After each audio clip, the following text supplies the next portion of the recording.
Hello everybody, the topic I am going to explain you today is labor market, and it is really important topic for examination point of view. And today I will explain you the different issues which are explained in this topic. First of all of you must know wage determination under demand and supply theory. Secondly, wage determination under government, and it includes minimum and maximum wage rate. Then wage determination under monopoly trade union. Trade union is workers association, and when it is monopoly, it means there is single association of workers. So how wages will be determined under monopoly trade union, I will also explain you in detail. Next is wage determination under monopsony employer. Monopsony employer refers to the single employer of labor force. And afterwards, I will move to the wage determination under bilateral monopoly. And bilateral monopoly is the phenomena in which there is single seller and single buyer of labor. Afterwards, we will move to wage determination under MRP theory. MRP stand for marginal revenue product. So this is again the theory which carries features of perfectly competitive market. And then causes of wage differentials, why different people earn different amounts. And we will also discuss economic rent and transfer earnings as well as QSI rent. So these are the topics which are explained under labor market, and each topic is definitely huge. So all of the topics cannot be covered in just one video. I will explain you in this video. I will explain you wage determination under demand and supply theory, and subsequently I will explain each and every point I have basically mentioned here. So you can watch multiple videos for each topic. So today I am going to explain you the theory of demand and supply of labor and wage determination under demand and supply theory. So starting with the definition of demand for labor. Demand for labor is also known as derived demand, because demand for labor is not direct demand. It depends upon demand for goods which are produced by labor. So demand for labor depends upon the demand for goods which are produced by labor, and as well as it also depends upon the wage. If wage rate is high, demand for labor will be low, and if wage rate is low, quantity demand for labor will be high. Factory owners and business owners require labor, so they demand for labor, and they mainly consider the wage rate of the labor. If wages are high, their potential to hire workers will fall, so they will hire lesser number of workers. And when wages are low, their potential to purchase when wage rate is low, their potential to hire workers will rise, so they will employ more workers.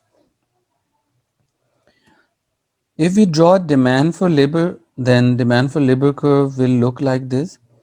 We have quantity of labor on X, and we have wage rate on Y axis. Demand for labor will look like this, negatively sloped. So we have quantity of labor on X. This is demand for labor curve. On Y axis, we have wage rate. This negatively related demand for labor curve shows the negative relationship between wage rate and quantity demand for labor. If wage rate is high, let's say wage rate is W, then quantity demand for labor will be Q, let's say. And if wage rate falls to W1, quantity demand for labor will rise to Q1. So there is negative relationship between wage rate and quantity demand for labor. And if there is change in wage rate, it will show movement along the same curve from point A to point B. And wage is actually the price of labor. In goods market, we discuss demand for goods, and demand for goods curve is also negatively sloped, which shows negative relationship between price and quantity demand.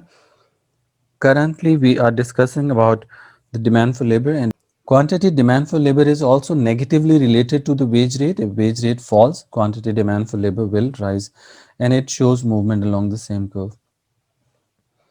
On the other hand, if there is rise in demand for labor due to non-wage factors, non-monetary benefits or non-pecuniary benefits, then demand for labor curve will shift to the right. And if there is fall in demand for labor, then demand curve will shift to the left. Now we can have a look on these concepts. increase and decrease in demand for labor, increase in increase and decrease in demand for labor due to non-wage factors. And what are those non-wage factors which cause shift in demand curve? They include demand for goods.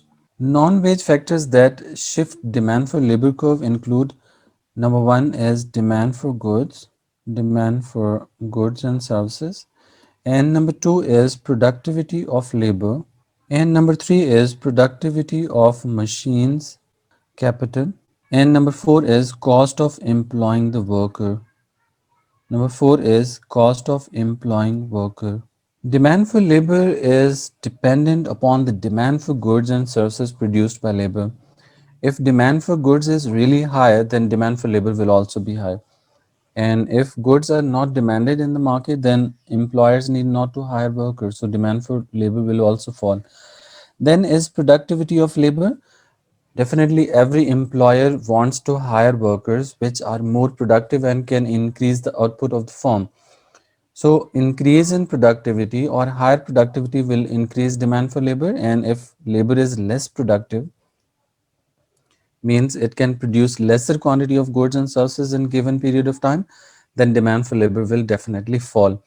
Productivity of capital is also the factor that affect demand for labor. If capital or machines and tools and technology are more productive and efficient as compared to the labor, then demand for labor will fall because every employer and producer will try to purchase more capital and machines and tools, so demand for labor will be low. The last factor that affects the demand for labor is cost of employing the worker. Cost of employing the worker include other costs apart from the wage rate, and they may include cost of accommodation, cost of medical care, and cost of transportation, as well as education of workers' children. If all these costs are higher, then demand for labor will be low because employers feel that hiring one worker is really costly for them, so demand for labor will be low. If cost of employing worker is low, then demand for labor will rise because it will increase the potential of employer to hire greater number of workers. Okay, now we can make graph to show increase and decrease in demand for labor depending upon non-wage factors. This is origin point. We have quantity of labor on X, and this is demand for labor curve, and we have wage rate on y-axis. So if there is rise in demand for labor, then demand for labor curve will shift to the right from DL to DL1. On the other hand, if there is fall in demand for labor, then demand for labor curve will shift to the left and new demand for labor curve will be DL2. So it shows fall in demand for labor. Now coming to the supply of labor. Supply of labor refers to willingness of workers to supply themselves for a certain job against given wage rate and at a given period of time. So supply of labor also depends upon the wage rate. If wages are high, supply of labor will also be high, and if wages are low, quantity supply of labor will also be low. There is positive relationship between wage rate and supply of labor. And positive relationship or direct relationship is when two variables move in same direction, like wages are increasing and supply of labor is also increasing, and if wages fall, supply of labor will also fall. So this is called direct or positive relationship. Now we can draw graph to show supply of labor. So supply of labor curve will be positively sloped because of this positive relationship, and this is quantity supply of labor, and this is origin point, and this is supply of labor curve. On y-axis we have again wage rate. If wage rate is W, quantity supply of labor will be, let's say, Q. If wage rate increases to W1, then quantity supply of labor will increase to Q1, showing that now more workers are willing to supply themselves. Again, we have to discuss the really important thing again here. And if there is change in wage rate, then it will show movement along the same supply curve. So we are moving from point A to B, let's say. On the other hand, non-wage factors, change in non-wage factors shift supply curve to the right if there is increase in supply, and shift supply curve to the left if there is decrease in supply. So what are those factors that shift supply of labor to the right or to the left? And they include time required for education and training of workers. And the second factor that affects is changes in population. And the third factor is work incentives or fringe benefits. These are main factors that shift supply curve. Okay, if time required for education and training of workers is high, then supply of labor will be low. Like in case of highly skilled and educated workforce, like in case of doctors, it requires a lot of time. It requires a lot of time to educate and train a doctor, so supply of doctors is generally low.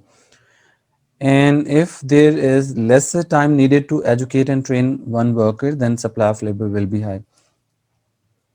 And on the other hand, changes in population also affects the supply of. If there is rise in population, then supply of labor will rise, and if there is fall in population, then supply of labor will fall. And population may change because of birth rate, death rate, net migration, school living age, as well as retirement age. So if there is increase in population due to any reason, then supply of labor will rise, and if there is fall in population, then supply will fall. Work incentives or fringe benefits also affect the supply of labor. If a firm is offering higher fringe benefits, greater fringe benefits, then more workers will be willing to supply for that firm. And if a certain business or factory or office is offering lesser fringe benefits, then workers will not be willing to supply themselves for such jobs. We can have a look on the graph. If there is increase in supply of labor due to any of these factors, or there can be some other factors which may affect the supply of labor. So any kind of factor that is which is causing supply to rise, then supply curve will shift to the right. Let's say initial supply curve is SL. So if there is rise in supply of labor, then supply curve will shift to the right to SL1. So this is rise in supply. On the other hand, if there is fall in supply of labor due to any factor other than wage rate, then supply of labor curve will shift to the left to SL2. So these are the basic concepts of demand and supply of labor. Now we can move to the wage determination under demand and supply theory. Under demand and supply theory, wage rate is determined at a point where demand and supply of labor intersect each other. So wage determination under, okay, as per demand and supply theory, wage rate is determined in labor market at a point where demand and supply curves meet each other. We have seen that demand curve is negatively sloped and supply curve is positively sloped. So we can label origin point, we can label quantity of labor. This is demand for labor. This is supply of labor, and we have wage rate on y-axis. So this is the point of equilibrium where demand and supply meet each other, and wage rate is set W and employment is Q. You can write L as well. In case of labor, you can, instead of Q, you can write L as well. So this is just labeling. It doesn't matter if you write L or Q, or you can post any number. And next thing we have to discuss is changes in wage rate and employment through demand and supply theory. If there is rise in demand for labor, as we have discussed earlier, that demand for labor will shift demand curve to the right. Increase in demand for labor will bring following change in wage rate and employment. For example, if we have initial demand and supply curves, so this is origin point. Again, we have to label quantity of labor on X. This is demand for labor. This is supply of labor. We have wage rate on y-axis, and this is initial equilibrium point where equilibrium wage rate is W and employment is, let's say, Q. Now, if there is rise in demand for labor, then due to any non-wage factor, then demand for labor curve will shift to the right. So new demand for labor is DL1. and now equilibrium will move to E1 where wage rate will rise to W1 and employment will rise to Q1. So if examiner asks you that why wage rate for certain type of labor may increase, so you can point out first point that increase in demand for labor leads to increase in wage rate. So those workers who are in high demand, they receive high wages and their employment also increases. Okay, on the other hand, decrease in demand for labor, on the other hand, will have negative impact or quite opposite impact. So we can again draw graph to show its impact, draw equilibrium graph. So it is quantity of labor, demand for labor, and this is supply of labor. On y-axis, we have again the same wage rate, and this is initial equilibrium point where quantity and wage rate can be found. So equilibrium wage rate is W and equilibrium employment is Q. Okay, if now we suppose that there is decrease in demand for labor due to any non-wage factors which we have discussed earlier, then demand for labor curve will shift to the left to DL1. So new equilibrium will take place at E1 and as a result, wage rate will fall to W1 and employment will fall to Q1. So we can see that those workers who are in low demand, they receive low wages. And the next point is increase in supply of labor. If there is increase in supply of labor, then what will happen to the wage rate? We can see it using economic model of equilibrium wage rate determination. Again, draw demand for labor and then supply of labor. This is demand for labor, this is supply of labor. This is equilibrium point where equilibrium wage rate is W and equilibrium quantity or employment is Q. So this is quantity of labor and on y-axis we have again the same concept wage rate. And now if there is increase in supply of labor, then supply of labor curve will shift to the right as a basic principle of demand and supply, and new supply curve is now S1 SL1 and new equilibrium will take place at E1 where employment will rise to Q1 but wage rate will fall to W1. So those workers who are in high supply, like in case of unskilled labor force which is generally greater in supply, they receive low wages, and highly skilled labor force which has low supply receives high wages.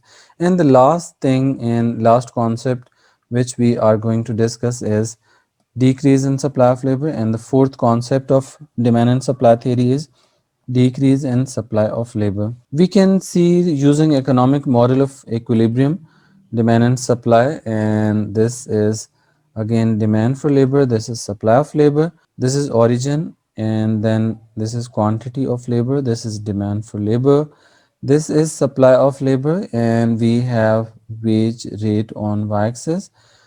The point where demand and supply meet each other is equilibrium point. Equilibrium is at point E, where wage rate is W and employment is Q. Now, if there is fall in supply of labor, those workers who are in less supply, their supply curve as a basic principle shifts to the left, and new equilibrium will take place at E1 where wage rate will rise to W1 and employment will fall to Q1. So employment has decreased and wage rate has increased. So those workers who are in low supply, their wage rate generally increases. So this is the basic principle of demand and supply, and this is really important concept which helps to determine wage rate in labor market. And wages of labor are definitely set through the free forces of demand and supply of labor. Those workers who are in high demand or less supply, they receive high wages, and those workers who are in greater supply or they are in lesser demand, then their wage rate will be low. So this is it for today. I will also explain further types of wage determinations and further concepts of wage determination in subsequent videos. So if you need help in other ways of wage determination, then you are requested to, then you are advised to watch other videos as well.